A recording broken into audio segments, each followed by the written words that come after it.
tugambye nti osobola okutusanga ku mukutu gwaffe gwa Facebook Get Inspired with Simon Senkai. Gendayo follow ojja kuba ofuna ebisinga wano. Njagala okubategeeza nti buli muntu akola ensobi. Mu nsi buli muntu akola ensobi. Waliwo ebiseera byenkoze ensobi mu bulamu bwange.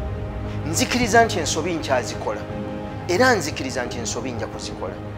Wabula tuteekwa okumanya nti tetubeera abaddu ba nsobi ze tukoze.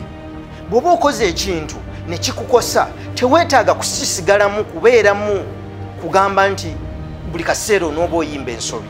Ensobi zino mwe mukisa gwokka gwe tufuna. Omanyi kankugulire, bw'oba togenze mu ssomero mu university kusoma, bw'oba toguze ekitabo kusoma, bw'oba tolabye programs bwe zityo oba kuwuliza programs zikuzimba, awantu wokka tusobola okuyigira amasomo ag'enjawulo nga tukoze ensobi.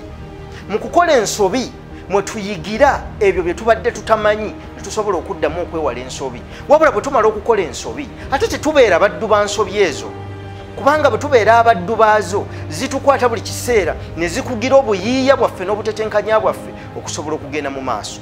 Bangi abaalima ne bigaana bifudde oba bwe babirimye ebbeeyi nekka. Kituufu ekyo tetwakimanya, waliwo ebimu bye tutasobola kufuga. Naye ate ekyo tekitegeeza nti ngenda kulekerawo okukola kyenkola kubanga wabaddewo ensobi.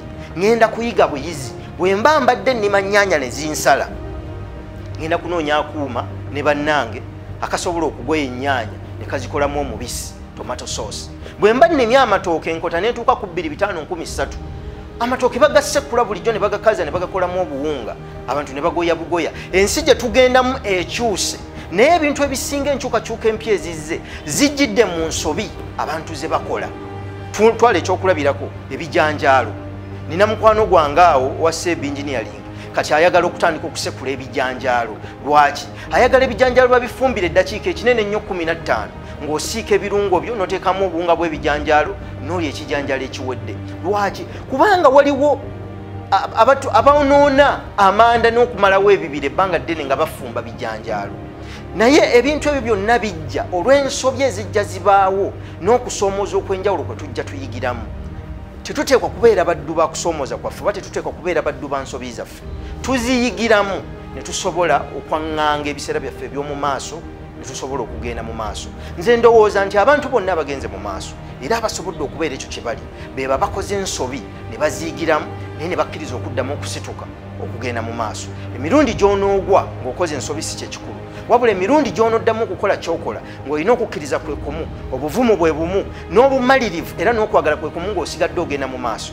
Nze ndowooza nti kyekikulu era naawe osobola.